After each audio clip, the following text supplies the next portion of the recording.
Hi, it's me Prince. എല്ലാവർക്കും black town YouTube ചാനലിൻ്റെ പുതിയ വീഡിയോയിലേക്ക് സ്വാഗതം. എന്തുണ്ട് വിശേഷങ്ങൾ? എല്ലാവർക്കും സുഖമല്ലേ? എല്ലാവരും ഹാപ്പിയല്ലേ? ഹാപ്പി ആയിട്ടിരിക്കുക. എനിത്തിങ് അപ്പം live asked go on always പോസിറ്റീവായി.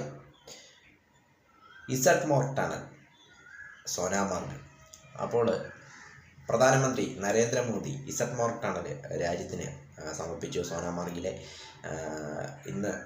ഇന്നായിരുന്നു അതിൻ്റെ ഉദ്ഘാടനം. പ്രധാനമന്ത്രി നരേന്ദ്രമോദിയാണ് അത് ഉദ്ഘാടനം ചെയ്തത്. രാജ്യത്തിന് സമർപ്പിച്ചു ഇസഡ് മോർ ടണൽ. അതായത് ഇസഡ് ആകൃതിയിലുള്ള ഒരു രണ്ടുവരി പാത. അതുകൊണ്ടാണ് ഇതിന് ഇസഡ് മോർ ടണൽ എന്ന പേര് വിളിക്കുവാനായിട്ടുള്ള കാരണമെന്ന് പറയുന്നത്. ജമ്മു കാശ്മീരിലെ മനോഹരമായ ഒരു സിറ്റികളിലൊന്നാണ് സോനാമാർഗ് എന്നത്. സോനാമാർഗിനും ഗഗൻ കൈറിനും ഇടയിലാണ്. അതായത് ഗന്ദർബാൾ ജില്ലയിലെ രണ്ട് പട്ടണങ്ങളാണ് സോനാമാർഗും ഗഗൻ ബൈറും. ഇതിനിടയിലാണ് സോനാമാർഗിനെയും ഗഗൻ ബൈറിനെയും ബന്ധിപ്പിച്ചുകൊണ്ടാണ് ഈ ഒരു പാത പണിതിരിക്കുന്നത്. അതായത് ഇതിൻ്റെ നീളമെന്ന് പറയുന്നത് 6.5 കിലോമീറ്ററാണ്. ഈ ഒരു പാത ഇതിനു മുമ്പുണ്ടായിരുന്ന പാത എന്നത് ഇതിനു മുമ്പുണ്ടായിരുന്ന പാതയിൽ വൻതോതിലുള്ള മഞ്ഞുവീഴ്ചയും കാരണങ്ങളുമൊക്കെ ആയിട്ട് മാസങ്ങളോളം ഗതാഗതമൊക്കെ തടസ്സപ്പെട്ടിരുന്നു. അപ്പോൾ അതിൽ നിന്നുമെല്ലാം രക്ഷ നേടുവാനും എല്ലാ സീസണിലും ഇതുവഴി യാത്ര സുഗമമാക്കുന്നതിനും വേണ്ടിയാണ് പുതിയ ഈ ഒരു ഇസഡ് മോർ ടണൽ, ഈ ടണൽ തുരങ്കപാത നിർമ്മിക്കുവാനായിട്ടുള്ള കാരണമെന്ന് പറയുന്നത്. 2015 ഇതിൻ്റെ പണി സ്റ്റാർട്ട് ചെയ്തത്. 2015 സ്റ്റാർട്ട് ചെയ്ത് ഇപ്പോൾ പൂർത്തിയായി രാജ്യത്തിന് സമർപ്പിച്ചു. ഇന്ന് ജനുവരി 13 ഇത് രാജ്യത്തിന് പ്രധാനമന്ത്രി സമർപ്പിച്ചു.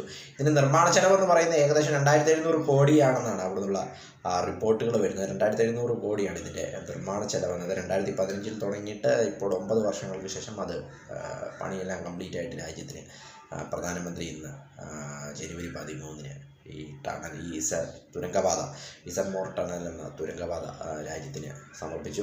മറ്റൊരു പ്രത്യേകത എന്താണെന്ന് വെച്ചാൽ, ഈ ഒരു തുരങ്കപാത വരുന്നതോടുകൂടി ശ്രീനഗറിനും ലേക്കും ഇടയിലുള്ള ദൂരം കുറയ്ക്കുവാനായിട്ട് സാധിക്കും. അതായത് ശ്രീനഗറിനും ലേക്കുമുള്ള ഇടയിലുള്ള ദൂരം 49 കിലോമീറ്ററിൽ നിന്ന് 43 കിലോമീറ്ററായിട്ട് കുറയ്ക്കുവാനായിട്ട് സാധിക്കുമെന്നത് മറ്റൊരു പ്രത്യേകതയാണ്. 6 കിലോമീറ്ററോളം യാത്ര കുറയ്ക്കുവാനും സാധിക്കുമെന്നത് മറ്റൊരു പ്രത്യേകതയാണ്. പ്രധാനമായും ടൂറിസ്റ്റുകളെ ടാർഗറ്റ് ചെയ്തുകൊണ്ടാണ് ഇത് സ്ഥാപിച്ചിരിക്കുന്നത്. കാരണം മഞ്ഞുവീഴ്ചയൊക്കെ കാരണം ഗതാഗതം തടസ്സപ്പെടുമ്പോൾ അത് ടൂറിസം മേഖലയെ വല്ലാത്ത രീതിയിൽ ബാധിക്കും. അപ്പോൾ ഇത് എല്ലാ സീസണിലും, അതായത് വർഷത്തിൽ എല്ലാ ദിവസവും യാത്ര സുഗമമാകുന്നതിന് വേണ്ടിയാണ്. അപ്പോൾ ടൂറിസ്റ്റുകൾ കൂടുതൽ ഇവിടേക്ക് വരുവാനും അതോടൊപ്പം ടൂറിസ്റ്റ് മേഖലയിൽ വൻ കുതിച്ചാട്ടത്തിനും പദ്ധതിയിടുന്നു ഈ ഒരു ഇതെന്നുള്ളത്. അങ്ങനെയാണ് ജമ്മു കാശ്മീർ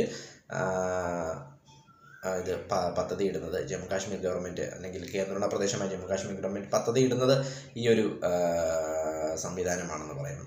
ഈ ഒരു ഇതാണ് പദ്ധതി ഇടുന്നത്, സോനാമാർഗിലെ ആ ഒരു ടണൽ എന്നത്. ഇതേ സമുദ്രനിരപ്പിൽ നിന്നും ഏകദേശം 8600 അടിയോളം ഉയരത്തിലാണ് ഇത് നിർമ്മിച്ചിരിക്കുന്നത്. സമുദ്രനിരപ്പിൽ നിന്നും എന്നതും മറ്റൊരു പ്രത്യേകതയാണെന്ന് പറയാം. മനോഹരമായ സോനാമാർഗിനെയും കൈറിനെയും തമ്മിൽ ബന്ധിപ്പിക്കുന്ന 6.5 കിലോമീറ്റർ നീളമുള്ള ഈ ഒരു തുരങ്കം, ഇത് രണ്ടുവരി പാതയാണ്. ഈ ഒരു ഇസഡ് മോർ ടണൽ തുരങ്കം എന്നത് രണ്ടുവരി പാതയാണ്. ടൂറിസ്റ്റുകളെ ആകർഷിക്കുന്നതിനും അതോടൊപ്പം കിലോമീറ്ററുകൾ കുറയ്ക്കുന്നതിനും, പ്രധാനമായും ശ്രീനഗറിനെയും ലേയിനെയും പ്രധാനമായും ബന്ധിപ്പിക്കുന്നതിനും, ലഡാക്കിലേക്ക് ടൂറിസ്റ്റുകളെ കൂടുതൽ ലഡാക്കിലേക്ക് ആകർഷിക്കുന്നതിനും വേണ്ടിയാണ് ഈ ഒരു തുരങ്കപാതയുടെ നിർമ്മാണം കൊണ്ട് പ്രധാനമായും ഉദ്ദേശിക്കുന്നത് എന്ന്. ഏതായാലും ഇസഡ് മോർ ടണൽ പ്രധാനമന്ത്രി നരേന്ദ്രമോദി രാജ്യത്തിന് സമർപ്പിച്ചു.